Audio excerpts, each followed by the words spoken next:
A esta hora, máxima tensión en Oriente Medio. Israel confirmó que lanzó lo que llamó un ataque preventivo contra instalaciones nucleares de Irán. Israel también declaró la emergencia en su propio territorio ante lo que considera represalia inminente de Irán. Esto ocurre el mismo día en que el Organismo Internacional de Energía Atómica, la OIEA, aprobara por primera vez en 20 años una resolución contra Irán por incumplir sus obligaciones de no proliferación nuclear. Soy Jenny Pérez, aquí en Berlín. Destacamos. Según medios israelíes, Israel ha atacado instalaciones nucleares y militares iraníes. El gobierno de Donald Trump dijo que Estados Unidos no es parte de la incursión israelí. Los hechos suceden en la antesala de las negociaciones en Omán sobre el programa nuclear iraní.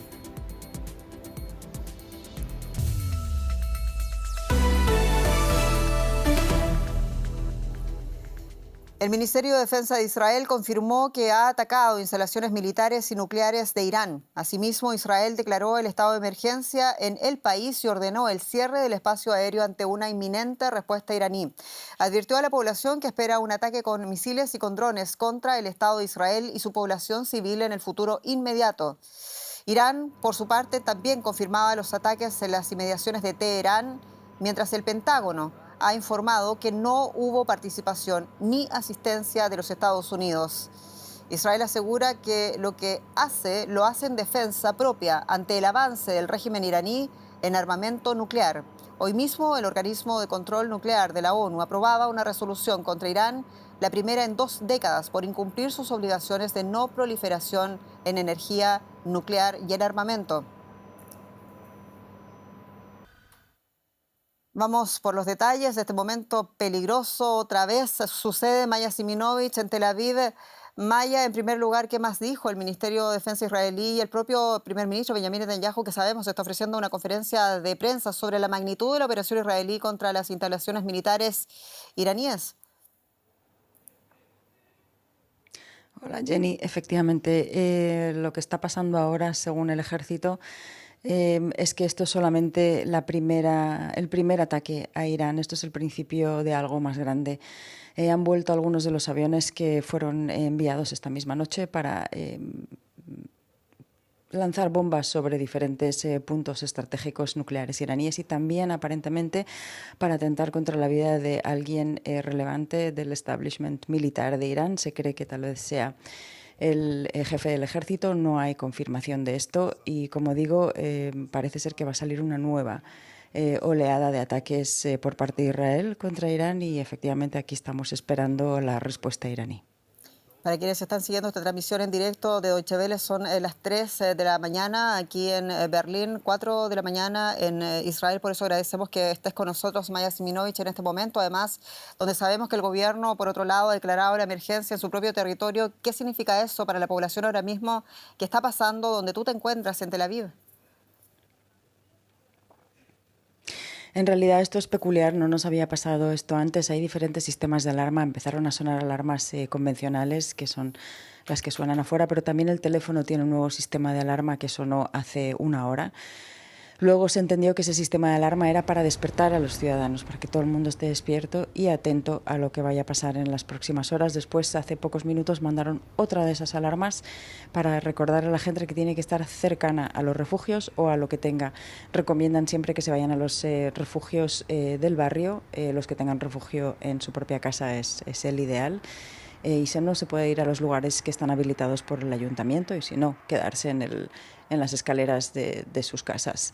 Esto es lo que han advertido hace poco, estar cerca de ese lugar, tal vez llevar bebida, comida, iluminación, porque no se sabe hasta cuánto tiempo vamos a tener que permanecer en los refugios en caso de este ataque inminente que están diciendo. Puede ser que sea horas.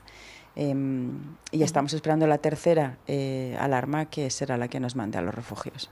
Y solamente también consignar a Maya Siminovich, para quienes nos están viendo hasta ahora en esta transmisión en directo, son imágenes que estamos viendo en directo también de Teherán, la capital de la República Islámica de Irán, bajo ataque israelí.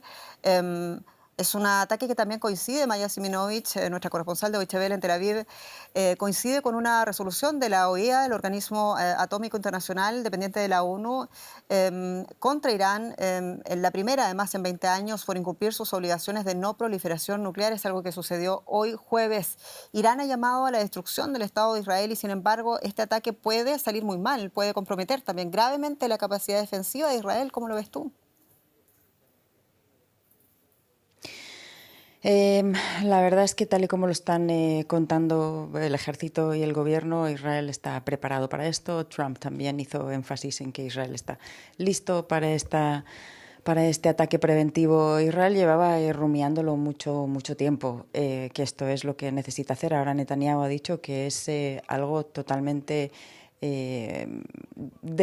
preventivo defensivo, y se trata de un problema existencial que tenemos, que Irán iba a atacar a Israel sí o sí, y que se abrió una ventana de oportunidad en este momento precisamente, y que estaban aprovechando esto para acabar de una vez por todas con el programa nuclear iraní. También dijo que esto es algo que no se puede dejar a las generaciones siguientes, porque si Irán atacase a Israel como está en sus planes, no habría generaciones siguientes. Así que el clima es lo que Israel puede hacer frente a un ataque iraní. Tenemos que ver si va a ser como lo de las otras ocasiones, donde fueron lanzados más de 300 misiles balísticos y drones suicidas, y Israel y una coalición internacional también con países de la zona fueron capaces de disuadirlos y de interceptarlos. La pregunta es si esta vez va a ser lo mismo, si se va a repetir la misma jugada, o si Irán, si es que ataca de nuevo, de vuelta, como se prevé, va a hacer algo diferente. Estamos viendo imágenes en directo del primer ministro israelí Benjamin Netanyahu en una conferencia de prensa donde está explicando la operación. Dice, entre otras cosas, Maya Siminovich, que esta operación, tal como tú lo anunciabas, va a durar muchos días, los días que sean necesarios. Quisiera preguntarte, por último, el domingo va a tener lugar esas negociaciones, o iban a tener lugar esas negociaciones en torno al programa nuclear iraní en Omán. ¿En qué pie queda todo esto? ¿Es algo que no contaba, en algo que no creía el primer ministro de Israel? No, estaba informado como el resto de la humanidad, y también no estaba dentro de estas negociaciones que, como sabemos, Trump anunció al mundo hace no tanto, al lado de Netanyahu, que iba a emprender negociaciones con Irán. O sea que hay una relación tensa, y algo ha cambiado en los últimos tiempos, en que Estados Unidos está tratando de negociar y Israel no es partidario de esa negociación, como nunca lo fue. Y parece también que Trump es posible que esté utilizando a Israel como un arma parecía más bien antes de esta noche que podía estar amenazando a Irán, que si no se resolvían estas negociaciones de manera como Estados Unidos lo desea, pues Israel atacaría. Lo que pasa es que Israel se ha adelantado. Maya Siminovich, periodista con el Última Hora en Tel Aviv, muchas gracias, y esperemos que la situación de alguna manera se calme. Gracias, Jenny. Y las protestas contra las redadas migratorias de la administración Trump entran en su séptimo día. La decisión del gobierno de Trump de desplegar al ejército en Los Ángeles ha encendido la chispa de un movimiento pro-migratorio y anti-Trump, pero también la crítica entre los propios hispanos, que condenan la violencia y los saqueos que han ocurrido durante las manifestaciones. El despliegue de marines y de soldados para repeler las manifestaciones llegan este viernes a los tribunales con un resultado aún incierto.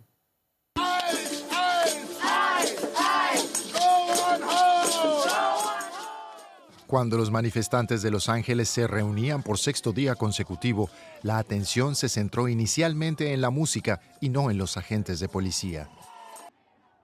En el ayuntamiento, cientos de personas se congregaron para expresar pacíficamente su oposición a las continuas redadas de inmigración en todo el país. Pero de repente sonaron disparos. Hubo pánico cuando la policía montada entraba a dispersar la multitud. La alcaldesa de Los Ángeles afirma que el despliegue de militares es una provocación de la Casa Blanca. Quizás somos parte de un experimento nacional para determinar hasta qué punto puede intervenir el gobierno federal y arrebatar el poder a un gobernador, a una jurisdicción local y, francamente, dejar a nuestra ciudad, a nuestros ciudadanos, a nuestros residentes sumidos en el miedo.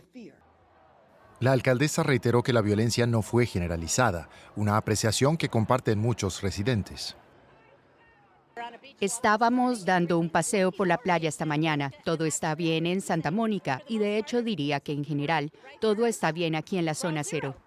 Las protestas durante el día son pacíficas. A la gente realmente le preocupa la situación, pero en cuanto oscurece salen los matones. Pero aunque las protestas en Los Ángeles se limitan a unas pocas cuadras, el sentimiento se está extendiendo en el país, con protestas en varias ciudades. Desde San Antonio, en Texas, hasta Seattle, en el estado de Washington. Con el toque de queda indefinido en Los Ángeles, los negocios se preparan para lo que puede venir. Hay muchas vitrinas caras tras estas rejas. Eso nos preocupa, así que no vamos a correr riesgos. El sábado parece que habrá una gran protesta, así que nos anticipamos a lo peor. Es una situación difícil. No digo que las protestas sean malas, pero definitivamente dan miedo cuando tienes un negocio que proteger. Hay unas 1,800 protestas planeadas en todo Estados Unidos este fin de semana, coincidiendo con un desfile militar y el cumpleaños del presidente. Y queremos ampliar la mirada, lo hacemos con quien ven, con el señor Ernesto Castañeda, quien es director del Centro para Latinoamérica y Estudios Latinos de la American University de Washington, D.C. Señor Castañeda, muy bienvenido. El despliegue de marines y de soldados para repeler las manifestaciones llega este jueves a tribunales, decíamos, y en medio están los hechos de violencia, los de saqueos en el marco de estas protestas. ¿Qué posición podría imponerse en los tribunales? ¿La del gobernador de California o la Casa Blanca? Buenas tardes. El precedente es que la Guardia Nacional es de Estado. Entonces estamos hablando de la Guardia Nacional de California, la cual lidera el gobernador. Entonces el precedente es que para mover estos elementos tiene que llamarlos el gobernador o aprobarlos si es una iniciativa federal. Por lo cual yo creo que tiene un poquito la ventaja el gobernador en cuanto a las cortes. Claro, cuando llegue esto a la Corte Suprema van a haber desacuerdos, pero también hay una ley importante, el Posse Comitatus de 1878, que dice que no se puede usar las Fuerzas Armadas en activo, o sea, los marinos, dentro del Estado americano para tareas policíacas, digamos. Y sin embargo, señor Castañeda, hay voces que recuerdan la política de expulsiones masivas de Barack Obama, incluso de Joe Biden. Con todas las críticas que hay, incluso con esa excepción inédita de haber llamado a la Guardia Nacional al Estado de California, ¿no sigue después de todo Donald Trump la que ya era una política de Estado de los Estados Unidos? Pero es de una manera distinta. Tanto en el caso de Obama y sobre todo Biden, muchas deportaciones se daban desde la frontera México-Estados Unidos o en aeropuertos o un poquito en la frontera canadiense. Pero muchos de los números que se contaban en deportaciones eran gente recién llegada que era capturada en la frontera tratando de entrar sin permiso o que le ha negado el asilo y se regresaba a su país de origen o a México. Entonces era más fácil, digamos, de esta manera hacer esas deportaciones. Claro, Obama sobre todo deportó gente del interior, en total deportó 3 millones de personas durante sus administraciones, lo cual afectó mucho a la economía americana, pero lo hacía de una manera que la política de Estado era priorizar a la gente con crímenes violentos.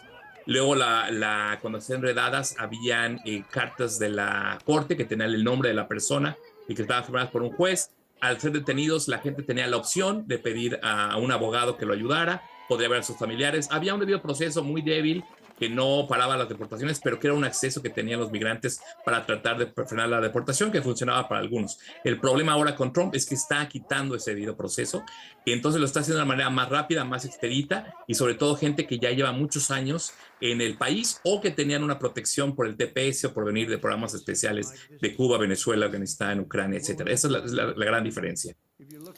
Entendemos, señor Ernesto Castañeda, director del Centro para Latinoamérica y Estudios Latinos de la American University en Washington, D.C. Muchas gracias por estas reflexiones.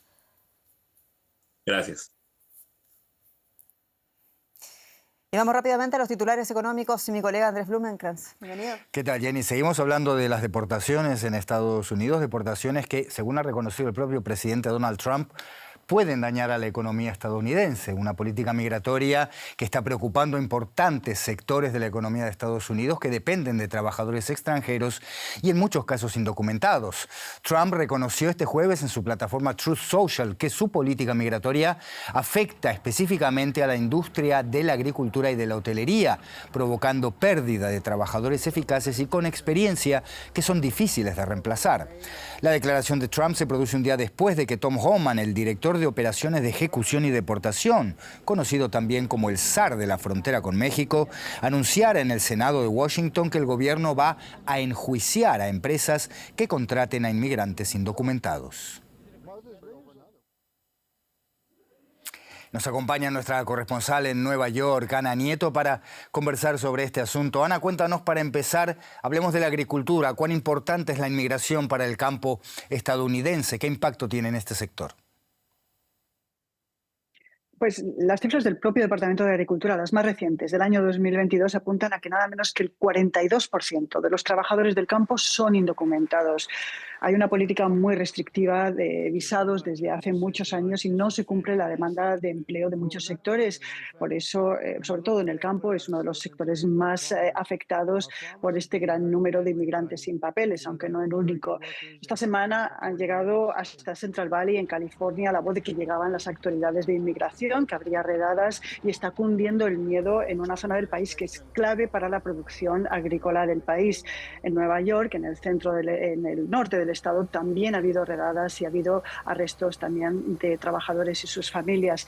Tanto el número 2 de la oficina de la jefatura de gabinete de Trump, Stephen Miller, como la secretaria de Seguridad, Kristi Noem, quieren que haya 3.000 arrestos todos los días, y eso significa que tienen que ir a los lugares de trabajo para hacerlos, no solamente el campo, también los procesadores de carne, las obras de construcción. Pero muchos de los detenidos parecen no ser indocumentados, son personas con estatus pendiente y que tienen permisos de trabajo. Trump dice que tiene que haber cambios porque sabe que estas redadas son muy impopulares.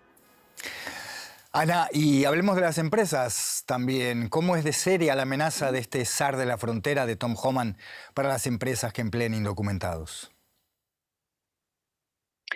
Tom Homan tuvo una entrevista con el portal Semafor y ha dicho que entiende que los inmigrantes vengan al país para buscar una mejor vida y un trabajo, pero para a continuación decir que si se eliminan los imanes, es decir, los empleadores que ofrecen trabajo a estas empresas, menos van a venir. Sin un trabajo no cruzan la frontera para quedarse.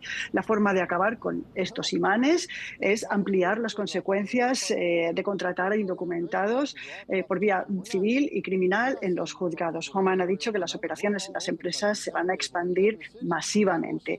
Muchos empleadores están ya recibiendo instrucciones de qué hacer si se presentan las autoridades de inmigración en los puestos de trabajo. Las autoridades de inmigración pueden hacer esto desde los años 1980, pero de momento ha sido muy escaso el número de casos que han llevado ante los tribunales. Normalmente se resuelve con multas. Tom Homan, figura clave también en la política de separación de familias en la frontera de la anterior administración de Trump. Ana Nieto, Nueva York, gracias. Hasta cualquier momento. Gracias, Andrés. La inflación en Argentina bajó en el mes de mayo al 1,5%, la cifra mensual más baja de los últimos 5 años. Gracias a este dato de la inflación interanual se ubica ahora en el 43,5% en Argentina, mientras que la acumulada en los primeros 5 meses de lo que va del año es del 13,5%. Las categorías que menos subieron de precio fueron los alimentos y bebidas no alcohólicas, con medio punto porcentual. La categoría de mayor aumento fueron los servicios de telefonía e internet, con un 4,1%. Una tragedia aérea donde Boeing otra vez es protagonista, nos lo cuenta Jenny Pérez. Eso sí, Andrés, un avión de Air India con más de 240 personas a bordo y un destino además a Londres se estrelló en la ciudad de Ahmedabad, esto es al noreste de India. El incidente ocurrió en una zona residencial llamada Mekani Nagar minutos después del despegue y por ello el balance total de muertos aumentó entonces a 260 personas. La historia de un único sobreviviente, un ciudadano británico, buscando a su hermano y pidiendo ayuda, ha dado la vuelta al mundo. Las imágenes de las cámaras de seguridad captan el momento en que un avión de pasajeros de Air India se estrella contra un edificio cercano nada más despegar. y explota en una enorme bola de fuego. Es una de las peores catástrofes aéreas de la India en décadas. El accidente deja un caos de metales quemados, humo, escombros y cadáveres. Civiles y equipos de rescate se apresuraron a llegar al lugar tratando de extinguir las llamas y de rescatar a los supervivientes. Murieron más de 200 personas, entre pasajeros y víctimas en tierra. Testigos describieron escenas horrorosas. Oímos un ruido fuerte, parecía la explosión de una bomba. Luego llegamos allí, había humo y fuego, nos acercamos más. Alguien dijo que el avión había caído. Llegamos allí y vimos que la situación era muy mala. Había 3 personas en el suelo. Trabajo como conductor junto a un almacén. No pude acercarme al avión, pero había cadáveres fuera. Las autoridades pidieron a los familiares pruebas de ADN para identificar a las víctimas. Así vivieron el momento en el que se enteraron del siniestro. Mi tío iba en el avión. Me enteré del accidente de avión sobre las 3 de la tarde. Y en cuanto llegué, intentamos llamar a su teléfono, pero no había manera de contactarlo. Según Air India, había 242 personas a bordo. Solo uno sobrevivió. El ministro indio del Interior, Amit Shah, lo visitó en el hospital y también a los que resultaron heridos en tierra. Boeing India, Reino Unido y Estados Unidos han comenzado sendas investigaciones sobre la causa del accidente. Air India ha habilitado un centro de asistencia de emergencia para quienes buscan información sobre sus seres queridos, y los servicios de emergencia seguirán trabajando durante toda la noche en la búsqueda de cadáveres y de posibles supervivientes. El presidente del gobierno español, Pedro Sánchez, ha pedido perdón al pueblo español y a los militantes de su partido por el más reciente escándalo de corrupción que ha involucrado al diputado y al secretario de la organización del Partido Socialista, el PSOE, Santos Cerdán. El anuncio se produjo tras la dimisión del propio Santos Cerdán, a quienes varias grabaciones han implicado en el cobro de sobornos en adjudicaciones de obras públicas. Se convierte en el segundo funcionario cercano a Pedro Sánchez en ser vinculado a casos de corrupción. El presidente anunció que pondrá en marcha una auditoría externa y también una reestructuración administrativa. Sánchez ha negado que considere convocar a elecciones adelantadas como le exige la oposición política. Y la periodista Nicole Riz está con nosotros en Madrid con detalles de este escándalo. Nicole, el presidente Pedro Sánchez arguye que fue engañado por Santos Cerdán. Con la magnitud de este escándalo y también la cercanía con el mismo Sánchez, ¿debería el presidente del gobierno español argumentar un supuesto engaño? ¿Qué se comenta allá en Madrid?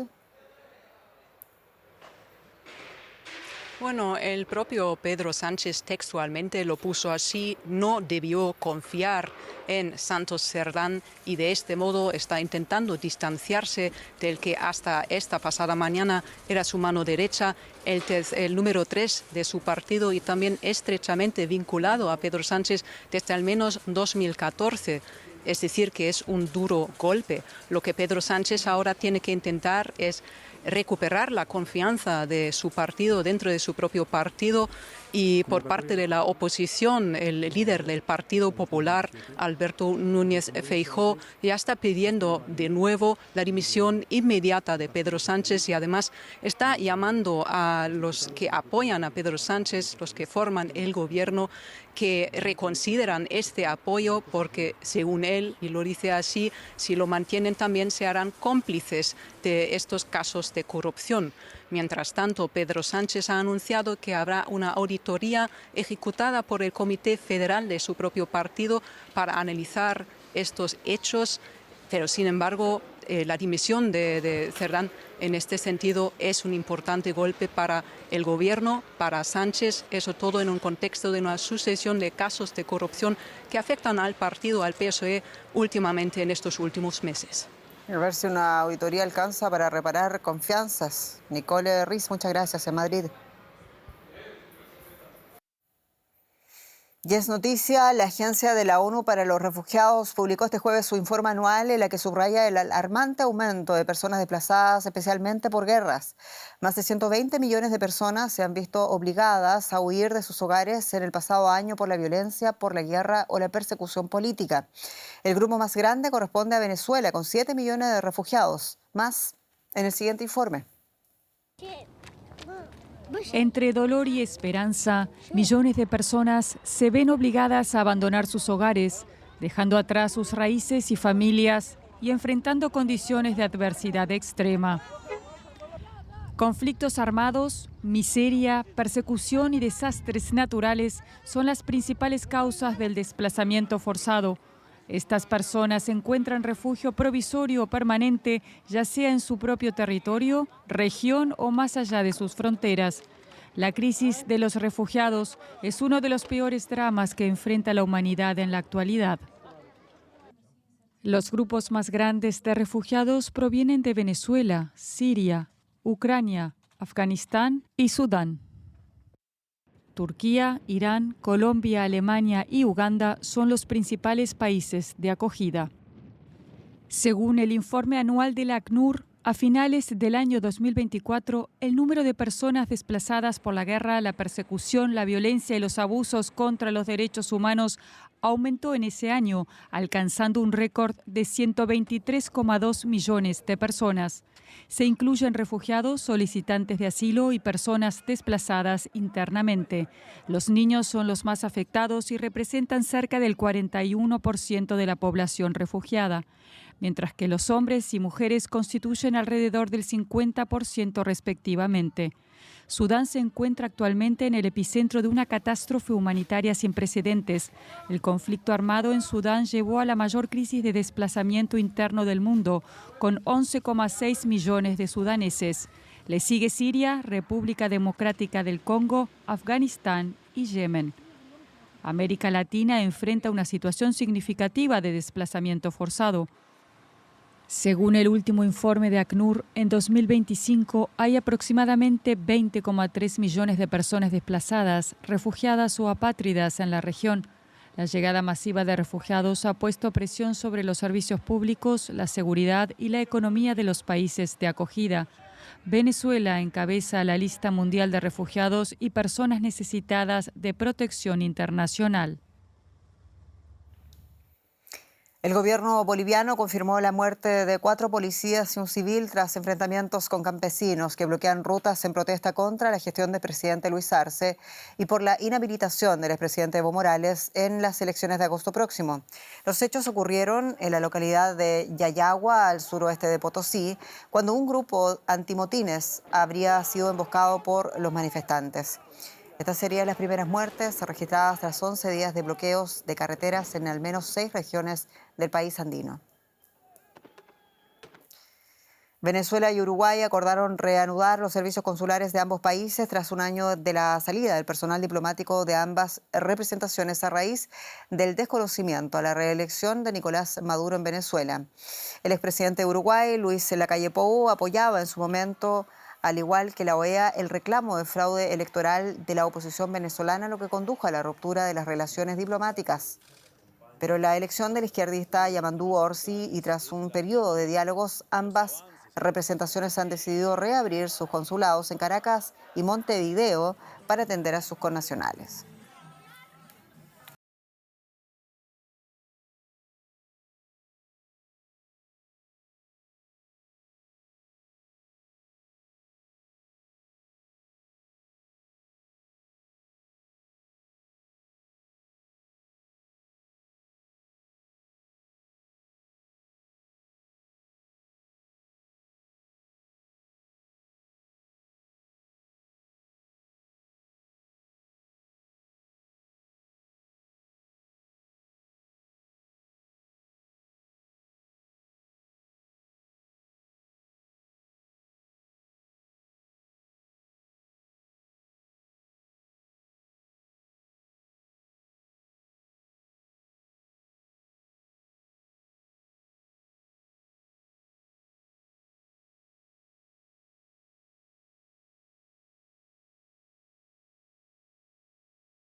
Gracias y hasta pronto.